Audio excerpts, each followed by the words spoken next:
This is a historical fiction story that has a unique take on slavery in colonial United States in the 1700s. Will you join in and experience the heartbreaking story of Astera B. Argos? How will he live his life under the pressure of being an American slave? How will the world itself respond to this negativity? And could it truly be human nature that brought about this calamity? I suppose you'll just have to find out for yourself. This story was solely made to help me improve myself as a writer by pushing me beyond my current boundaries. I truly and honestly hope that you'll enjoy my wonderful work of art. As I hung from the ceiling of my master's torture shack, designed to mutilate my fellow Ingressians, an immense pain surged through my body. Countless freshly made lacerations could be seen stretching from my hands to my feet. My once clean and beautiful white fur was soiled by blood and open wounds. My limbs fell numb, and my vision began to fade from blood loss and immense reoccurring pain. As I grew disoriented and dangled in fearful anticipation of my master's return, my mind ventured into the depths of my consciousness to where I stored the most atrocious of my memories in search of a point for where my life changed for the worse. As it breached the psychological barricade I established, I became overwhelmed. It invoked my repressed memories and involuntarily brought out tears that I thought I was incapable of. My tears rushed from my eyes and merged with the blood that leaked freshly from a made wound covering my right eye. I became captivated and mentally forced back to the days in which my life as a free Ingressian suddenly changed horribly. 10 years ago, when I was 6 in Western Ingress, in the safety of my tribe known as Momobaki, my mother, an exquisite snow-white furred Ingressian wolf bearing entrancing lavender eyes, gently tucked me into bed and sat next to me, waiting for her most precious gift to rest for the night. She gently stroked the soft fur on my head and gazed out the nearby window opening, which was spewing a calm, gentle breeze into the room. She smiled that heartwarming motherly smile that only she was capable of, and filled me with assurance that everything would be fine. Little did I know that at the time, that was far from the truth. Earlier that day, while me and my mother were attending to our daily village duties and my father was doing his best to patrol the outskirts of the village as the ample leader that the tribe acknowledged him as, we overheard murmurs that a myriad of tribes in the locale had suddenly gone missing without a trace. The year was August of 1751, and my mother presumed that the nearby tribes weren't artlessly vanishing. She somehow knew that they were being seized and sold to the humans that were repeatedly imposing on our land by enemy tribes for mere safety and sometimes even gold. Even with this knowledge, she was unable to truly take action, and it was that perception that frightened my mother more than anything. My mother was a very cultured woman. She always did her best to teach me what she could. She even told me secrets that she never told my father. She had faith in her convictions, which led her to gaining the confidence to shoulder the encroaching threat that most of our tribe shuddered to think about. This made them blissfully ignorant of the world around them and portrayed her as paranoid amongst the people. My mother would tell me all sorts of stories from her past. Many seemed unbelievable, while others were so alluring that I craved more. Undoubtedly, my favorite of her stories was the gift of Mithra to the Ingressian race. It is said by not only my mother, but others of our tribe, that Mithra is the ability Ingressians have that allow them to harness the abundance of Gaia's energy to enhance themselves. Some Ingressians were capable of flame manipulation, and others of elemental manipulation, while some even gained increased strength, or even the power of flight. My young mind gushed with the possibilities derived from Mithra, and I hoped eagerly that one day I would unlock such a magnificent ability. But my mother scolded me for such an ignorant way of thinking. She constantly reminded me that the Mithra state wasn't easy to obtain. For instance, an Ingressian would have to go intense physical or even mental pain before they even had a sliver of a chance to obtain the power. Ultimately, the power is only derived from a form of trauma, and that was certainly something she didn't want me to experience. Nonetheless, she told me all of this in hopes that it would help me sleep in my times of distress. Perhaps her favorite story was one about Gaia manifesting and resetting the earth if it were to become plagued with bloodlust. She wasn't an evil woman back then, nor did she spite humanity for what they've done to the Ingressians for 100 years now. She merely felt moved that what was known as a god would be so inclined enough to intervene when necessary. The thoughts helped set herself at ease and allowed me to sleep peacefully. Coincidentally, that was the last night I had ever spent with my family, not only as a free Ingressian, but as a pup with a loving family. Once my mother was absolutely sure I was sound asleep, she stroked the side of my face and kissed my forehead gently. With a benign babble, she reminded me that she loved me with every fiber of her being. She looked back only once, standing at my door entrance, and smiled warmly, unwilling to depart from me. Soon she headed towards what was an Ingressian living room, to where my father was in the middle of a meeting with the 4 Momobaki tribe's strongest warriors, consisting of a rhino, a lion, a bear, and a white wolf, being my father. He concluded the meeting and watched as the others left his home. Once they were all gone, he approached my mother, and she gazed into his royal blue eyes with concern. He stroked her cheek softly and stared her in the eyes, ensuring her that everything would be fine. She let out a sigh of doubtful relief, but her expression changed when he activated his Mithra ability. My father's body pulsed with a neon blue energy that enhanced his physical strength tremendously. In his Mithra state, he ensured my mother that his strength alone would be enough to protect his tribe and, more importantly, his family. She rested her head on his chest and stroked the fur on it gently, mentioning that she still had a bad feeling about tomorrow. My father rested his eyes and released his Mithra state to embrace my mother lovingly.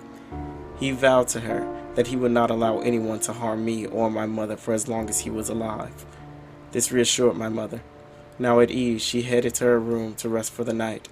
But before then, she knelt at her bedside, crossed her paws, and began to pray to Mother Gaia, in hopes that I would gain a Mithra ability to defend myself from any threats that might arise, all before she climbed in bed to rest for the night. The next day, I awoke like any other. I prepared myself for the day and ate a wonderful breakfast with my parents. It was those tender and blissful moments with my family that made me the most ignorant of my surrounding world. More importantly, of the looming dread soon to come.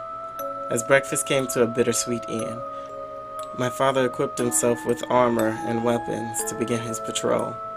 He hugged me for a few seconds and kissed my forehead and ruffled my fur before he stood tall to face my mother.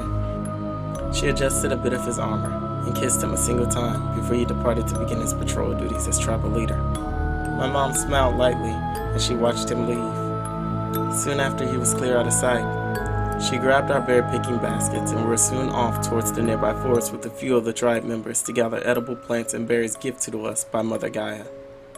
However, the moment my mother and I left the house, I grew apprehensive. My fur, that had always remained velvety and benign, yet serene and fluffy, abruptly stood on the back of my neck in a way that could nearly prick someone just enough for the pain to sting a bit. It almost felt like somebody was standing behind me. They gave off an ominous aura much different from my mother and my father, or anyone else in the tribe in that matter. Their aura was dark, with a hint of murderous intent. It was ominous, but only just enough to have a mental impact on me. Shivers raced down my body, and my tail shot up in alert. My breaths hastened, and as I could feel myself breaking into a cold sweat, the feeling only intensified with each fleeting second. It felt as if whoever was watching me was closing in behind me, breathing on the back of my neck and ready to kill me in an instant's notice. I was paralyzed with fear and nearly about to break down into tears. Then, out of the blue, a paw suddenly reached towards my shoulder, causing me to jump back in panic and alert. My heart was pounding so forcefully that I could have sworn that it was going to burst through its organic confinement unit known as my chest. However, it slowly calmed when I realized that the hand that reached for me belonged to my mother, who now bore a worried expression. I wanted to keep myself from worrying her the way I did, especially over something I couldn't confirm. She quickly embraced my panic self in that special way that only a mother could, and completely calmed my anxiety-filled heart. As I calmed, I found myself beginning to cry. I held my mother tightly. Slowly, she kneeled down to hug me in a more impactful way. She lightly stroked the back of my head and began to whisper a soft, gentle song into my ears. She always used that song to calm me down. I never could understand how, but something about how she sang it had an impact on me. Perhaps it had something to do with the way she stroked my fur and completely relieved me of my pre-existing fear. Slowly, as she pulled away from me in realization that I was completely calm, she held my paw and reassured me that Dad wouldn't let anything harm us. Then, she wiped my lingering tears and smiled warmly towards me. Soon, we carried on to the nearby forest to do our jobs. I was always astounded by my mother's trust in my father. It almost seemed as if she devoted her entire life to him if possible. She had complete and unwavering trust in him. I envied that about their relationship, but even more than that, I was extremely fortunate to have been born into this world as their son. As the day progressed slowly, my mother kept me in close proximity to her. Together we picked as many berries as Mother Gaia would allow us. In our culture, a fundamental consciousness between all Ingressians was to know how to balance intake and outtake of what Mother Nature would provide us. Stepping beyond such boundaries could easily result in a lack of sufficient resources for all. That was a fate we Ingressians kept cycling through our heads as we hunted and gathered food. As we continued to gather food, I regained the fear that I thought my mother had ridded me of. However, this time it was much worse. I quickly rushed her aside and held her tightly. As I looked up at her, I realized that she also bore a worried expression. She stood holding me closely next to her and swiftly checking all her sides fearfully. Someone was watching us, and whoever it was, their intentions weren't good. My mother slowly backed away from the depths of the forest with me to where the others were supposed to be gathered. But before we could take another step, we suddenly found ourselves surrounded by enemy tribalism. The enemy Ingressian quickly stepped out from behind trees and surrounded my mother and I. My mother immediately dropped her gathering basket and held on to me tightly. As she did, she growled and became hostile towards them. Without a second's delay, she covered my ears and released a powerful howl. It hurt each one of them just a bit, but she used it as a signal to call my father. Slowly, a single bulky tiger approached us, smirking. He laughed, stating that we were a rare find. He claimed that because I was my father's son, and that I was albino, that I alone was worth much more than my mother, who growled at him in disgust. She couldn't bear the fact that the Ingressian standing before us was not only the enemy tribal leader, but was also someone who would place value on others' lives. She asked him what this was all about in hopes to stall him enough for my father to arrive and save us. Unfortunately, the tiger wasn't fooled by this. He quickly snatched me from my mother's embrace and held me in a restraining headlock to threaten her. I was too weak to fight back. My claws weren't sharp enough to scratch him, and I was in no position to bite him either. I could only scream and cry as I was being lightly choked by him. My mother immediately jumped towards him in sheer rage, but she was quickly pinned down by a nearby monkey Ingressian, who quickly put her in black iron chains. Helpless in her position, she could only cry out to me. That pained look on her face was one I'd never forget. She looked so desperate to see me set free. All the while, the tiger laughed at her and smacked me across the face, disorienting me. A mere 6-year-old pup. This only made my mother scream loudly. It was in that instant that a large spear could be seen completely passing through the chest of that monkey holding my mother hostage. This shocked the tiger and caused him to grow increasingly more angered. Still disoriented a bit, I was able to make out what looked like my father removing a spear from a dead body and helping my mother to stand. His mithril was activated, and he bore a look on his face that far exceeded being pissed. He told the tiger only once to release me, and that if he didn't within the next few seconds, that none of them would be leaving the forest alive. The tiger laughed at him, and had his warriors attack my father at once. My father was visibly overwhelmed. My mother nor I could do anything about it. We both were bound, and could only watch as my father suffered countless wounds while fighting to save us. Meanwhile, the tiger watched in laughter. He mocked my father for his traditions and how he ran his tribe. He even told him that he would do no harm to the women there, but that he'd sell the men and children to the humans for a mere profit. In that instant, my father's weapon was suddenly broken by one of the enemies, causing my mother to scream his name in agony. With major injuries, my father fell to his knees, bloody and beaten before the enemy tribal men. His once stunning blue eyes were now dull, and his fur, that once shined as white as the snow, was soiled by his own blood. In that moment, I began to recover from my disorientation, only to watch my father mumble the words, "I love you, Astera," right before his head was completely turned around by a chameleon Ingressian, uncloaking herself from behind him. His body fell lifeless to the ground quickly in front of the enemy tribalman. I cried a deafening scream, but that soon fell silent in shock. My mother cried like a part of herself had suddenly gone missing. I was speechless and traumatized by watching my father's dead body leak blood onto the ground. With my mother in perpetual tears and myself broken and speechless, the enemy tribalmen put me in heavy shackles similar to my mother's and forced us both away from the tribe in the opposite direction. As we walked for what seemed like hours on end through plains and forests, my mother continuously tried to reach for me. But she was unsuccessful every time. They refused her to even talk to me by threatening to harm me if I responded to her in any way. It worked in silencing me. However, for each time she tried to make contact with me, she would be smacked forcibly across the face. It was unbearable. And the worst part was that I was too weak to do anything about it. I could only continue walking and bear the pain of hearing my mother being tormented behind me. I couldn't bring myself to cry anymore. I was only able to wear a blank expression on my face while my insides died increasingly more by the second. I was so desperate. I so desperately wished that what I was experiencing was nothing more than a dream. I had repeatedly pinched myself in hopes of suddenly waking up on my bed in a heated panic from a nightmare. However, even that was fruitless. When I came to realize it, what was happening now was harsh reality, and there was nothing I could do about it. After a few more hours of walking, we arrived at a beautiful coastside view of what I believe was the ocean. However, the beautiful sight was ruined by the sight of 100 or so humans auctioning hundreds of thousands of Ingressians bound by the same heavy iron black chain. My heart filled with even greater despair at sight of it. I looked back at my mother with a worried face, only to find that she was worn out and beaten. She was barely able to muster a word. Even so, she mumbled, "I love you, Astera," and was forced to walk a different way from me.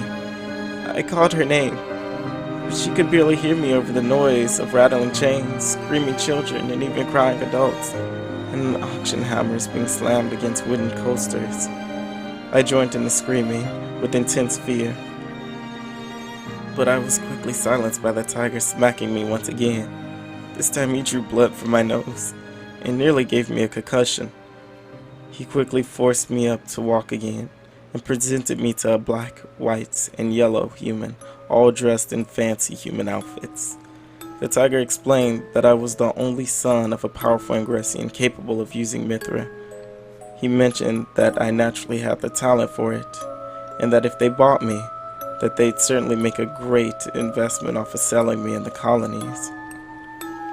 I could only stand there dazed from him striking me, while the humans took my measurements and touched me on nearly every part of my body. I felt violated, but there was nothing I could do about it.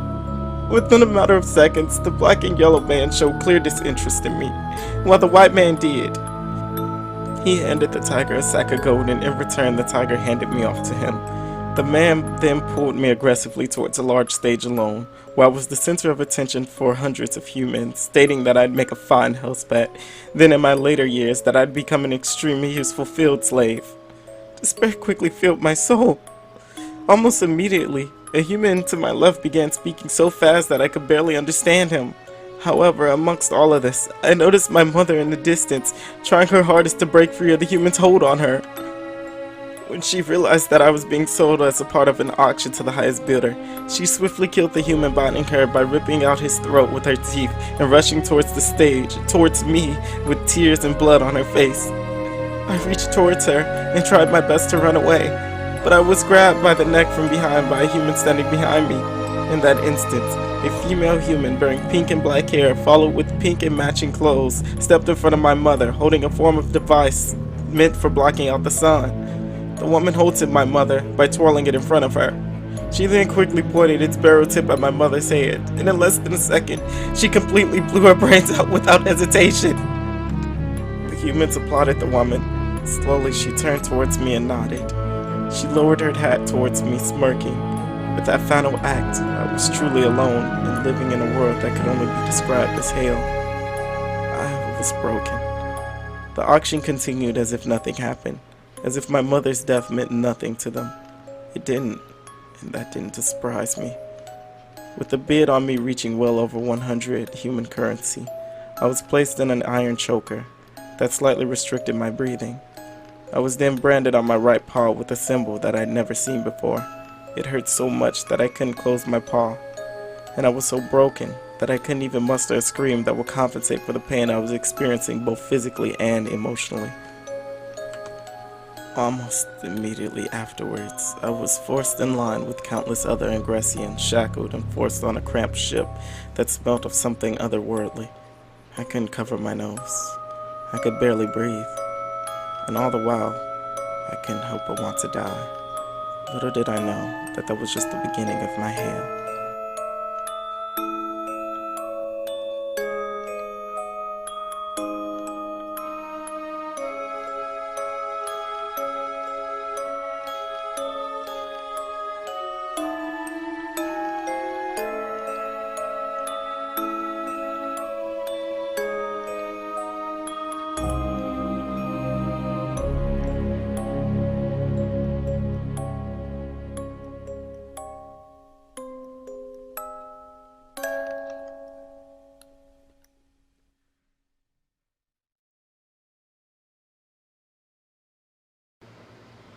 Thank you all for tuning into my story. I truly hope you enjoyed it.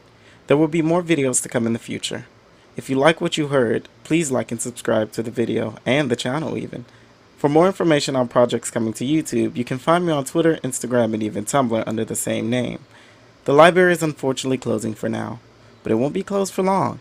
I hope you'll come back and read more of my stories. Until then, farewell and have a wonderful day.